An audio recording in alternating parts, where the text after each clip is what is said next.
How often have you wondered what your husband, wife, boyfriend, or girlfriend is really thinking? Maybe a boss, or perhaps the guy that will sit across from you at a poker table. We will take it for granted that our thoughts are our own. Well, I'm Luke Germain, and I don't think that's true.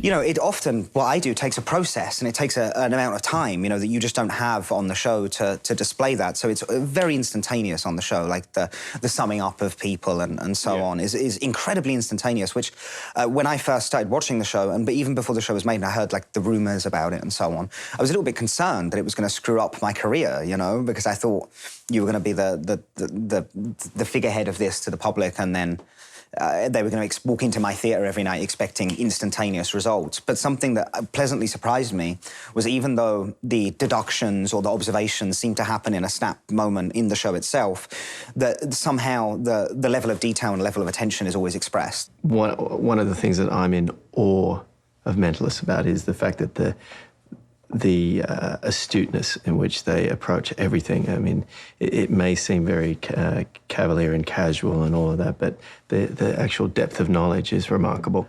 I don't practice these techniques so well. I sort of understand the logic of how some of them work. I'm not focused enough as a human being to actually follow them through. There's elements of that I use as an actor all the time. I mean, I sort of have to be able to build a rapport and reframe an idea and a truth. Were you aware that perhaps those techniques were from that world prior to this experience? So these were things that you were naturally doing as an actor that you then realised were linked? Absolutely. I thought, wow, there's a relationship between the two arts. But I don't have the mental sort of stamina and strength to be able to pull off the other. I'm a little more whimsical. Okay. I'm always interested in the side skills. For example, the card counting that was displayed in a couple of episodes. Muscle reading seems to be something that constantly pops up. And is there any one of those particular skills that you find more interesting than the other? Well, I think I enjoy more than anything is outcomes. Watching people's reactions to that, and I think I'm more partial to that because I am an actor and my attention is generally on the other person. Right.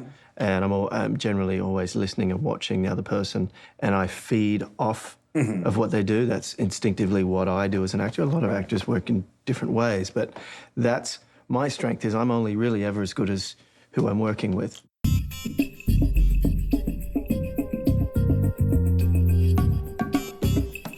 Let's try something very quickly, if you're happy to do that. Sure.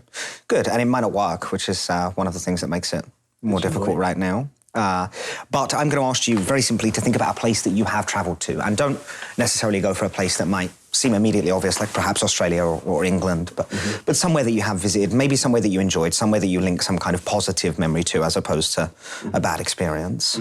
You have somewhere in mind, clearly. Yeah, good. I'm going to ask you to take this pad and this pen, and you're going to jot down the name of this place, nice and big. Don't let me see it. I'm going to turn away. Hold it up to yourself so I can't see what you're doing.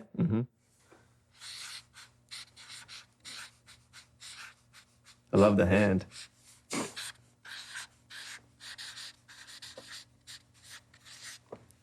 Okay. Now, And who am I showing it to? Once just put it on your lap, writing side down, so I can't see the writing. The important thing is that I don't see it if I'm going to turn around. Yeah, you won't see it. Excellent. Good. Well, one of those things that I find interesting that we mentioned was the fact that you can ask questions and acquire information, perhaps that seems unrelated to the questions that you're asking. And I've watched your portrayal of a mentalist, and some of the questions that you've asked as a character that have become interesting to me are, if you were an animal, what kind of animal would you be? It's a question that Patrick Jane asks often, and then often will replace and contrast the answers from various people. So if you were an animal, what kind of animal would you be? I think I'd probably be a lion. A lion, okay, good. Do you prefer the summer or the winter? You want a straight answer on this one, don't you? You can tell the truth. You can lie. You can say the choice at this moment to lie would be just as interesting as the choice to tell the truth. And this is where it gets complicated. Yeah, and you're starting to get in my head in a way that is. But I like to get in people's heads. No, I like, you know, I love the summer at the end and crave the summer through the middle of the winter on, and like most people, vice versa. Okay. But I think I prefer the summer.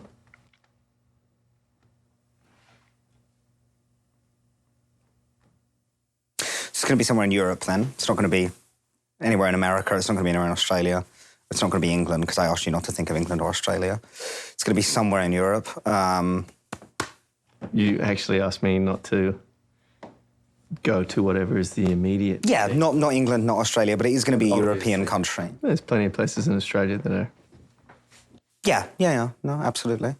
But this, I think this will be something less specific than that. I'm sure you could have tricked me by thinking of something very specific in Australia that I'd have no idea about. But I think this is going to be more umbrella than... We're both working together here, aren't we? Yeah. Well, hopefully. Do this. Imagine up in the air, like the Hollywood sign, the name of this place in big, bold letters. And then, so this is 2 words to start with. It must be 2 because there's the separation between the 2 of them. Go with the first word in your head, not out loud and not with your fingers. Count the number of letters in that word for me. Do that now. That's excellent. So you know what I'm looking for right now, I'm assuming, because there's none of what I'm looking for. Do it again. Count the number of letters in that first word. It's going to be 5 or 6. 6, I think. Is that right or wrong? That's good. That's good. Is that right or wrong? It's wrong. It's wrong. So 5. Okay, good. That's a good start. Nice little Barnum work there. Yeah. Well, actually, it's not actually Barnum. What I'm looking for right now, honestly, is if you ask somebody... That one when you said 6. No. No, No, that's not a Barnum statement. A Barnum statement is a statement that can be taken as being correct in either way. That was clearly a failure. But what I'm looking for is that movement. If we ask somebody to visualize something and then count, typically the eyes move, but yours were straight dead on, which is why I assumed that you knew I was looking for that. I thought you were going to look at it. Yeah. Because you certainly looked for... Yeah, so you did very well at holding that one. So it's 2 words. The first one's got 5 letters in it. Do this. In your head, maybe go toward the middle of the word for me. Think about a single letter, just one. And again, there's the blank stare, but I think there's a moment of confusion in there. So I think perhaps... There's always a moment of confusion. Yeah, me too, especially right now. I think you went to one and then changed your mind and went to another one. Which would mean? Which would mean get the single letter in... It's 2 letters that are the same. It's 2 letters that are the same. But there are 2 repeated letters in this. Bingo. Good. And there are 2 words, and this is going to be somewhere not particularly common. It's going to be somewhere it's going to be somewhere interesting. There's going to be variation amongst it, because you mentioned that you like the summer and the winter. This is going to be the Greek Isles. That's it. Is that right? Yeah, I gave you the clue with Australia, too. You did very well. As an island. Oh, there you go. I didn't think of it in that way, but there you go. Well, yes, there we go. It's bloody good. Thank you. Thank you for your help. Thank you, and thank you for your time. Cheers, mate.